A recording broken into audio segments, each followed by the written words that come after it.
Graça e paz. Vamos ler Apocalipse, capítulo de número 2, versículo de número 28. Dar-lhe-ei a estrela da manhã.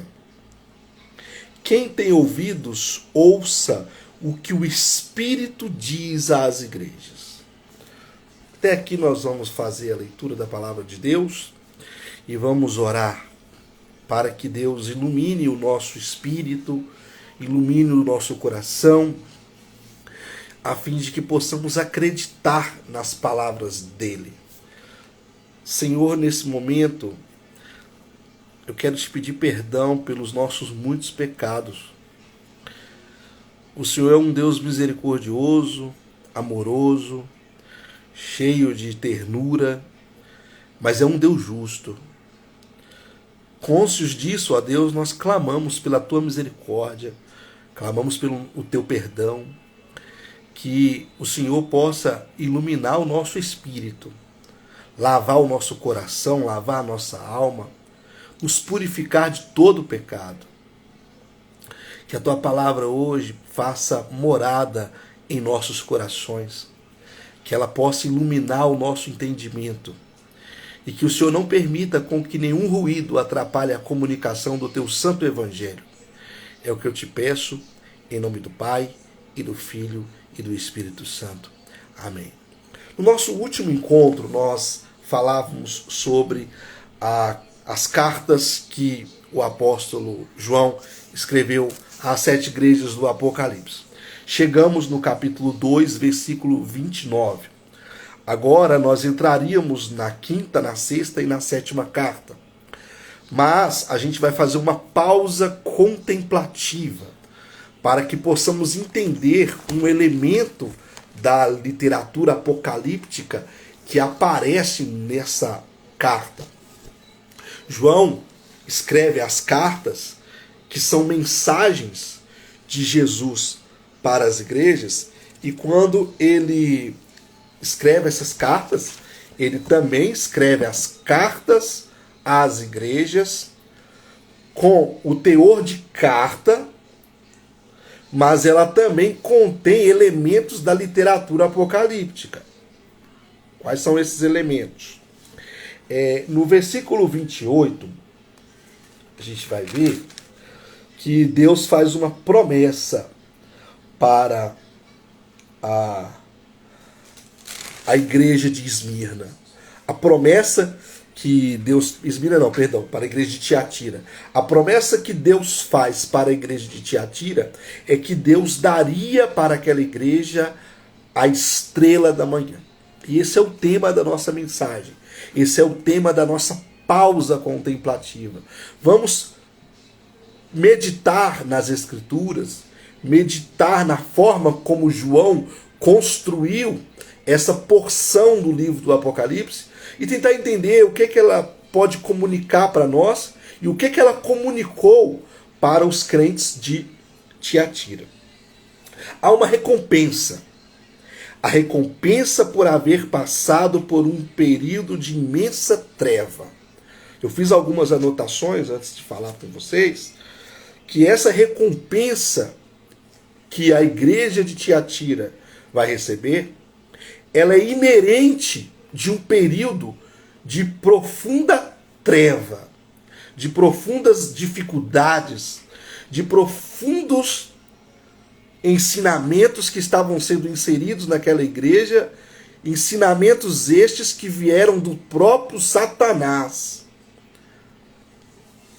Existe aqui, nessa parte, um contraste entre trevas e luz.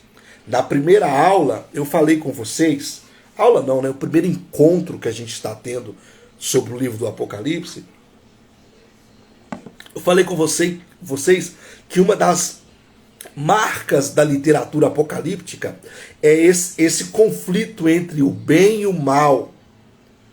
Nas literaturas apocalípticas que existiam antes de João e no período de João e pós o período de João.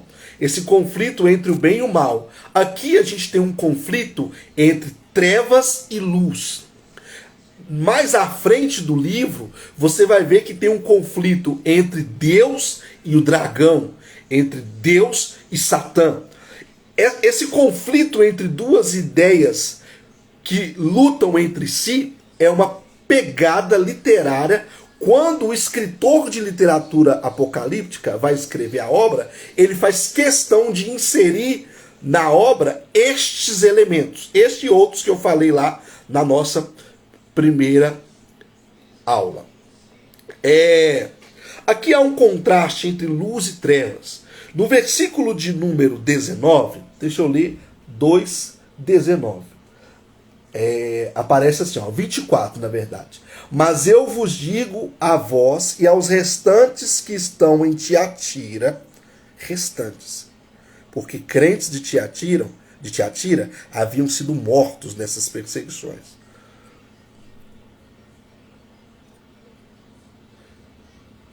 A todos quantos não têm essa doutrina e não conheceram, como dizem as profundezas de Satanás, que outra carga vos não porei. Então, eu já falei com vocês que essas profundezas de Satanás, esse ocultismo que estava sendo dado à igreja de Tiatira, por causa de uma profetisa, e por causa de profetas, e por causa de ensinadores e falsos mestres, faz um contraste com a recompensa que é a estrela da manhã. Então, de um lado, treva, profundezas de Satanás, do outro, luz, estrela da manhã. O ensino falso e o ensino verdadeiro. A tribulação e a consolação. Ok? Existe um contraste aqui, e aqui tem o tema principal do livro do Apocalipse, que é sobre a vinda de Jesus. Jesus virá em breve. Jesus disse, eu venho sem demora. E aqui no livro do Apocalipse ele está anunciando essa vinda várias vezes. E essa referência pode ser interpretada como uma referência dessa vinda de Jesus. Ou seja, esse viver em trevas que o povo de Tiatira está vivendo é uma figura de linguagem para a vida de trevas que os crentes estarão vivendo na grande tribulação. Ok? E o que vai encerrar essa tribulação é a vinda de Jesus. Qual vinda? A vinda da estrela da manhã. Aqui aparece a estrela da manhã. Eu acho o versículo 16 do capítulo 22 de Apocalipse mais interessante ainda. Olha o que ele fala, olha. Eu, Jesus, enviei o meu anjo para vos testificar estas coisas na igreja. Eu sou a raiz de Davi, a resplandecente estrela da manhã. O que é uma estrela resplandecente? É uma estrela que brilha. Provavelmente, a estrela da manhã é uma figura do sol que nasce.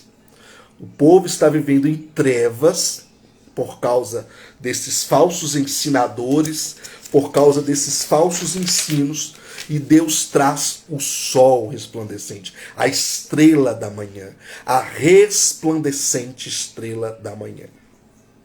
No dia 31 de outubro, a gente comemorou o dia da Reforma Protestante.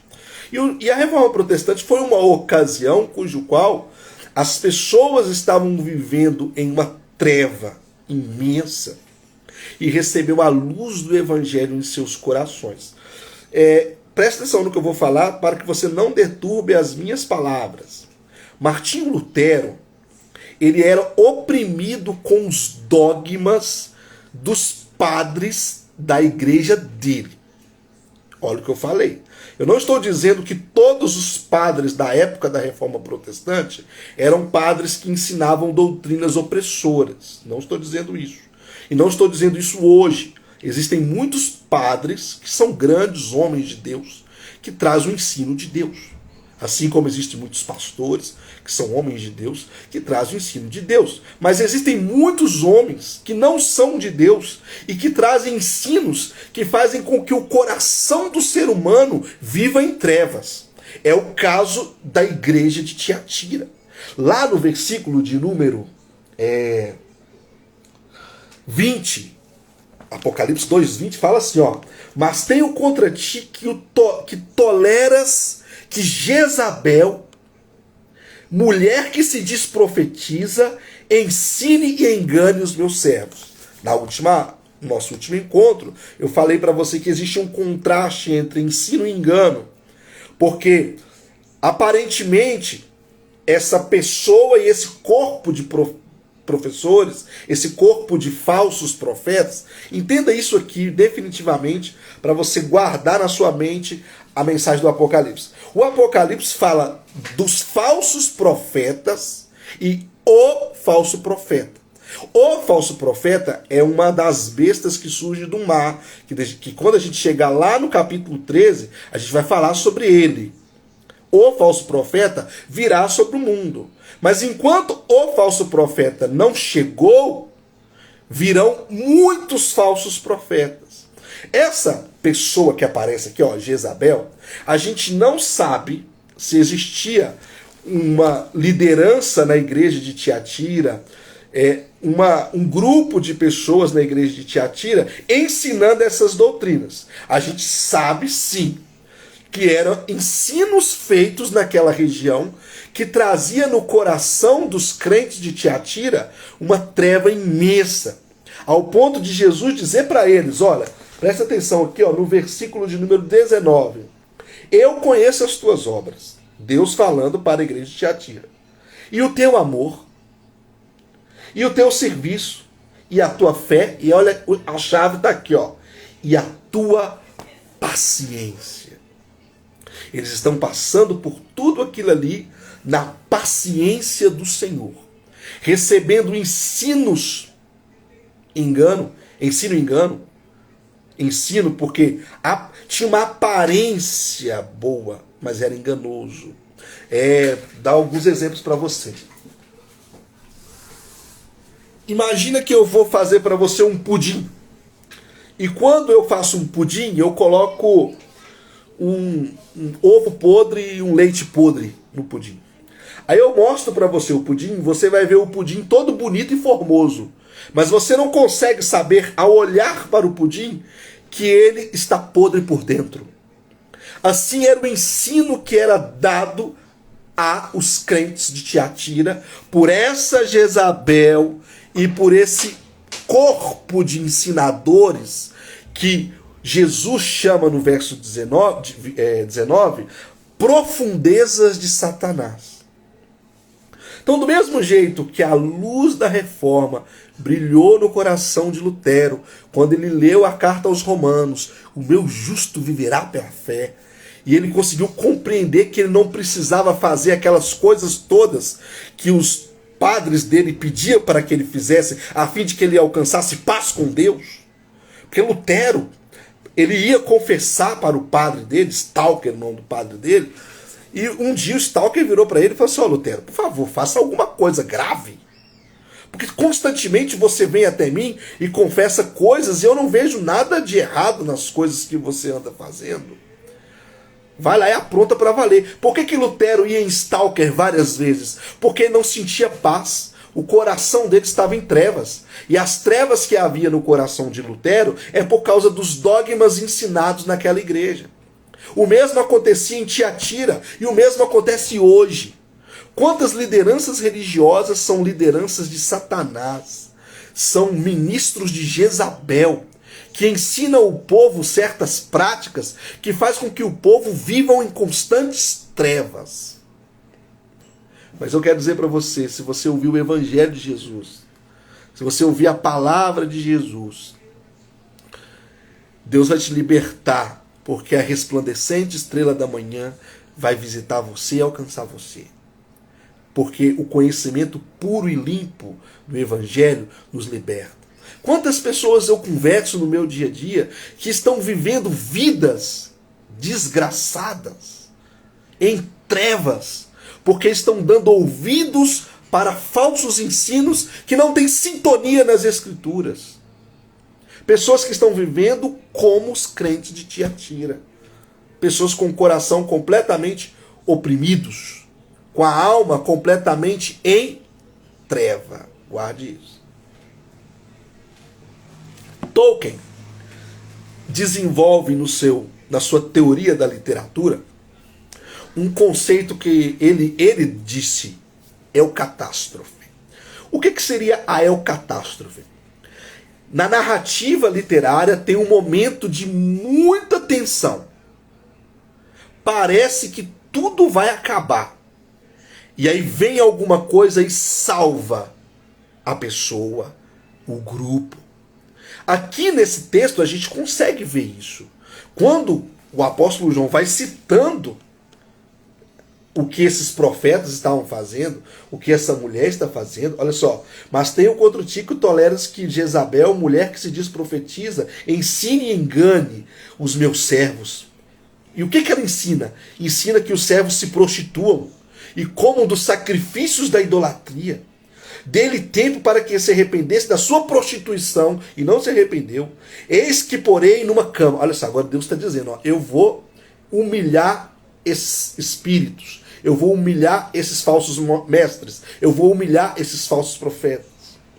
E sobre os que adulteram com elas, sobre todos aqueles que seguem essas profetisas, esses falsos profetas, essa Jezabel, virá grande tribulação se não se arrepender das suas obras. E ferirei de morte a seus filhos. Consegue entender que o quadro que João está dizendo aqui é um quadro de trevas? É um quadro de aflição, de dor? Olha o que ele fala. E todas as igrejas saberão que eu sou aquele que sonda as mentes e os corações e darei a cada um de vós segundo as vossas obras. Mas eu vos digo, a vós, aos restantes. Muitos morreram. Aos restantes que estão em Tiatira, a todos quanto não têm essa doutrina e não conheceram, como dizem, as profundezas de Satanás. Então ele está mostrando um quadro desolador. Um quadro da seguinte maneira: é difícil demais sair dessa igreja. É difícil demais sair dessas trevas cujo qual eu estou vivenciando. E eu já vivi situações parecidas. Eu vivi um momento na minha vida que o momento me sufocava tanto que parecia que o meu coração estava em trevas. Quando eu estava ali na igreja, vendo doutrinas que eram ensinadas, que eram doutrinas de demônios. Eu precisando fazer alguma coisa, precisando da luz da resplandecente estrela da manhã entrando sobre a minha vida. E um momento a luz chegou. Um momento a estrela da manhã chega. Porque o falso ensino, porque isso não se aplica só a falsas doutrinas da igreja. Isso se aplica a vários contextos. Às vezes é uma opressão no trabalho, uma opressão na escola, é uma opressão na faculdade. Às vezes é um momento que você está passando de profunda trevas. Às vezes é uma noite que você lutou com o pecado. É uma noite que você caiu no pecado e parece que aquela noite não tem fim. Já viu quando você peca? Você aprontou. Você cometeu um pecado. Aí aquela treva fica no seu coração, te remoendo, te remoendo. É o que Tolkien chama de eucatástrofe. Parece que vai tudo acabar. Parece que a sua vida vai se autodestruir. Aí de repente vem um elemento na narrativa que reverte essa situação. A igreja de Tiatira estava passando por um período de trevas, mas a promessa era luz. O capítulo 7 das duas torres do Senhor dos Anéis é o capítulo que fala sobre o abismo de Helm. Esse livro aqui maravilhoso que o Tolkien escreveu. Nesse capítulo tem uma demonstração de eucatástrofe e uma demonstração desse trânsito entre trevas e luz. Entende? Entre um coração, um povo, uma comunidade que está vivendo em trevas e de repente brilha a luz. E eu vou ler alguns excertos aqui para você ver, para você entender qual é a conexão que eu, como estudioso da literatura apocalíptica e estudioso da literatura de Tolkien, que também é apocalíptica, encontro aqui para ajudar você.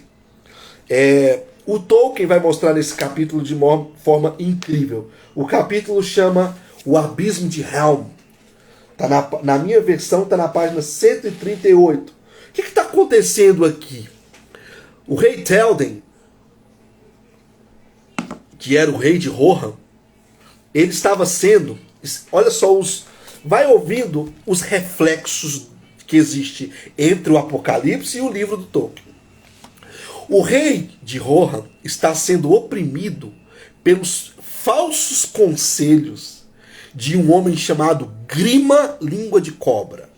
Ele era chamado Grima Língua de Cobra, Grima era o nome dele. Língua de Cobra é porque a língua dele era muito branca. A língua dele era muito branca.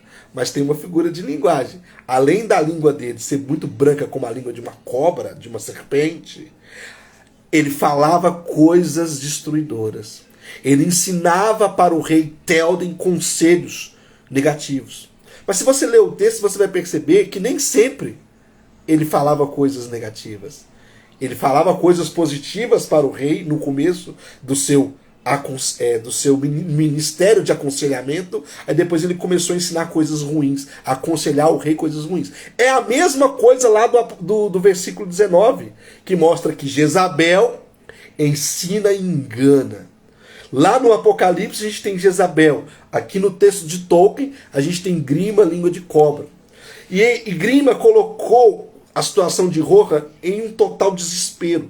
O exército de Rohan havia ido embora, abandonado. Gandalf, junto com Aragorn, Gimli e Legolas, entra sobre a cidade de Rohan e consegue convencer o Théoden a sair daquele lugar, ir para o Abismo de Helm, que é uma região perto de Rohan, para enfrentar uma batalha que estava por vir. E nesse ínterim, a gente tem a escrita desse capítulo, tem uns capítulos que são sensacionais no livro do Senhor dos Anéis. Por exemplo, tem uma mensagem aqui no meu canal que eu falo sobre a despedida de Boromir. É um capítulo, acho que é o primeiro capítulo do segundo livro, né? É o primeiro capítulo, capítulo 1, a despedida de Boromir. Depois você chega lá no meu canal e assista essa mensagem onde eu falo do Boromir, que pecou por ser tentado pelo anel, mas que no final ele alcançou a graça de Deus e Deus o salvou. Mas a tentação de Boromir custou a própria vida de Boromir. Aqui a gente tem um momento de extrema tensão, trevas literalmente, porque está muito escuro, não tinha lâmpada, muito escuro. Eles estão no Abismo de Helm, tentando sobreviver a um cerco dos orcs e dos semi-orcs que estavam naquela região. Eu vou ler um pedaço aqui. Elmer e Aragorn, cansados, apoiavam-se nas espadas. Presta atenção nas palavras. Cansados, apoiavam-se nas espadas. Mais adiante à esquerda, o estrondo e o clamor da trombeta do rochedo. O clamor da batalha aumentara de novo. Ou seja, eles estavam cansados de lutar aquela guerra e agora a batalha aumenta a sua intensidade. Mas o forte da trombeta estava seguro como uma ilha no mar. Os portões estavam arruinados, mas pela barricada de troncos e pedras, nenhum inimigo havia passado ainda. Está percebendo o contraste entre algo que está entrando e algo que está detendo? Trevas e luz. Entende? O Tolkien está produzindo a literatura dele, mostrando para nós, leitores, que havia uma tensão. Havia uma tensão. E ele continua. Aragorn olhou para as estrelas pálidas. Olha que lindo isso. Aragorn olhou para as estrelas pálidas. Presta atenção nos adjetivos que Tolkien coloca. E para a lua. Agora, atrás das colinas a oeste que fechavam o vale. Esta noite está sendo longa como muitos anos, disse ele. Quanto tempo falta para o dia chegar? O Aragorn, lutando aquela batalha, ele faz esse comentário maravilhoso, que às vezes a nossa vida está assim, uma luta, uma guerra, uma trevas. É o caso da igreja de Tiatira. E a nossa pergunta é, quando que isso vai acabar? Quanto tempo para o dia chegar? A mesma ideia apareceu no verso 19 do Apocalipse 2. Vou lá para o Apocalipse 2, verso 19. Guarda a leitura do texto na sua mente. Agora vamos para o verso 19. Eu conheço as tuas obras e a tua caridade, o teu serviço e a tua fé e a tua paciência. Imagina só, claro que aqui nós estamos falando de duas literaturas. Uma literatura bíblica e canônica, que é a literatura de João, e uma literatura meramente humana, que é a literatura de Tolkien, cristão, que provavelmente bebeu de toda a cosmovisão cristã para escrever esse texto e deixou a marca da sua cosmovisão como escritor no texto.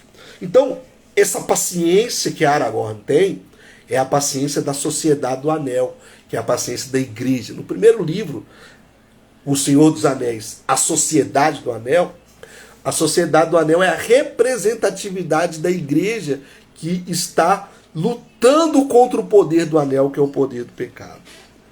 Agora vamos para o discurso de Aragorn e Gimli, que também é um dos representantes da Sociedade do Anel. A aurora não tarda.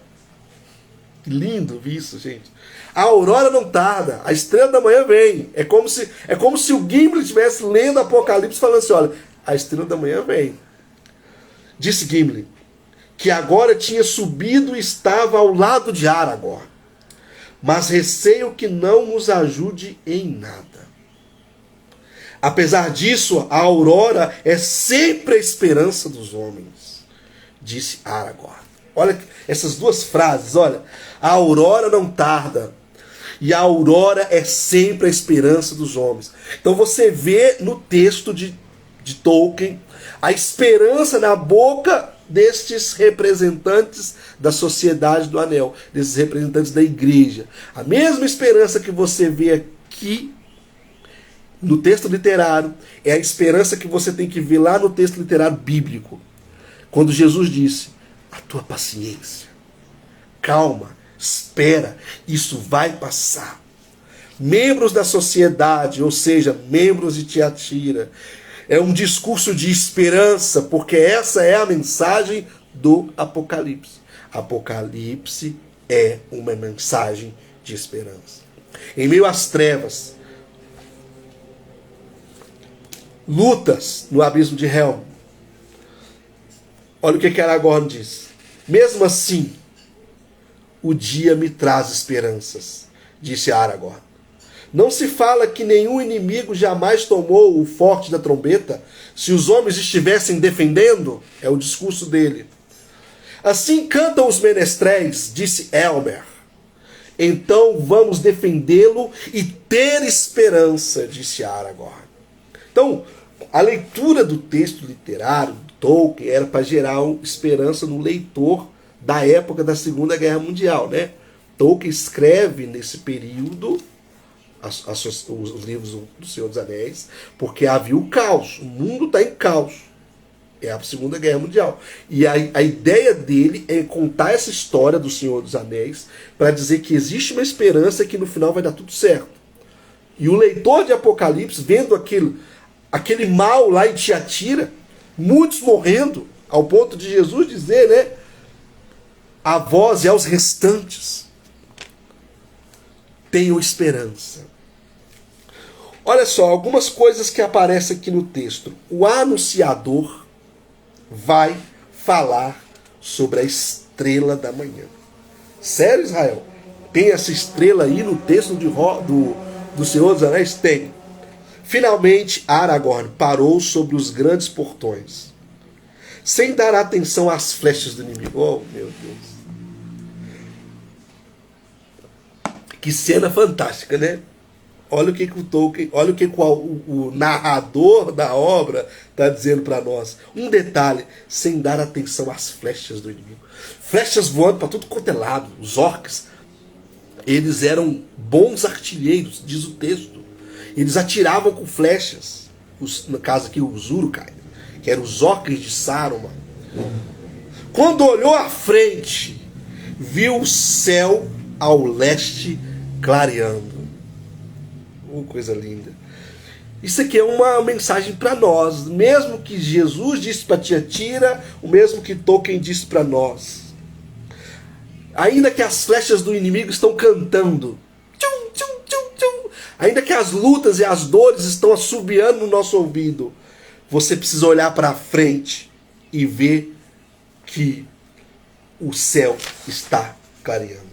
Agora a última passagem que eu quero ler para a gente encerrar, aí vai ter vários textos aqui, aí no final, olha o que o narrador ali diz.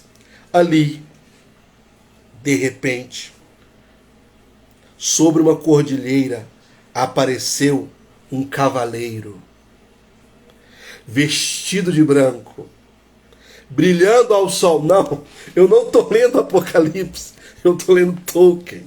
De novo, ali, de repente, sobre a cordilheira, apareceu um cavaleiro, vestido de branco, brilhando ao sol. Sobre as colinas baixas, as trombetas soavam. Atrás dele, descendo depressa as longas encostas, viam 1000 homens a pé, brandindo suas espadas. Entre eles avançava um homem alto e forte. Seu escudo era vermelho. Quando chegou à borda do vale, colocou nos lábios uma grande trombeta negra e emitiu um clangor retumbante. Ele tocou a trombeta. Erkebrand. Os cavaleiros gritavam: Erkebrand! Erkebrand! Vejam o cavaleiro branco! Gritou Aragorn. Gandalf está de volta. Olha só, o texto está dizendo que os cavaleiros gritavam o nome de Erkebrand, que é o cavaleiro vermelho que toca a trombeta.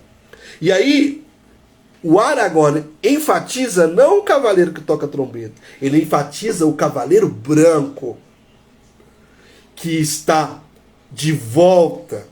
E aí aparece mais uma voz no texto, que é a voz de Legolas. Mithrandir! Mithrandir! Gritou Legolas. Isso é realmente coisa de mago. Venha! Ou seja, mago aqui é porque o Gandalf ele era um mago, e em várias partes do texto ele é uma figura do próprio Cristo. Tá? Eu queria contemplar essa floresta antes do feitiço mudar, antes das trevas irem embora. As tropas de Isengard rugiam, indo de um lado para o outro, desviando-se de um medo para enfrentar outro. Outra vez a trombeta soou da torre. Descendo através da brecha no dique avançou o grupo do rei. Das colinas saltou Erkebrand, senhor do Fold ocidental. Scadufax também descia como um cervo que corre com pés firmes pelas montanhas.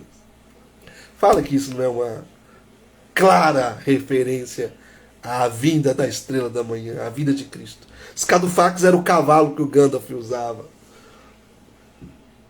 O cavaleiro branco avançava contra eles, e o terror da sua chegada alucinava o inimigo.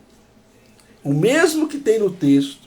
Jesus fala: eu vou vir e eu vou destruir eles, eu vou colocar estes todos enfermos, eu vou acabar com eles. Jesus fala lá nos versículos 23, 24 e 25. Os orques cambaleavam e gritavam, jogando fora espadas e lanças. Como uma nuvem preta coçada por um vento forte, eles fugiram. Passaram gemendo sobre a sombra das árvores que o esperava, e daquela sombra nenhum deles saiu de novo. Assim ele encerra o capítulo 7, o abismo de Helm. Ou seja, quando Tolkien anuncia isso no texto, é que a vitória havia chegado ao abismo de Helm. Quando Jesus diz aqui no texto, dar-lhe-ei a estrela da manhã, é porque a vitória havia chegado aos crentes de Tiatira. Observe alguns detalhes do texto. A estrela, o cavaleiro vestido de branco, brilhando ao som do sol, brilhando como o sol, trombetas, 1000 homens a pé, uma referência à igreja que vem com Cristo na sua glória, e o terror da sua chegada. Então nós demonstramos aqui, nessa nossa exposição, que o texto do Apocalipse possui uma mensagem de esperança e de vitória em meio às tribulações. Que você possa ouvir essa palavra crer nessa palavra, deixar essa palavra habitar o seu coração e que Jesus possa ser a resplandecente estrela da manhã da sua vida. Que Deus te abençoe e até o nosso próximo encontro. Beijo.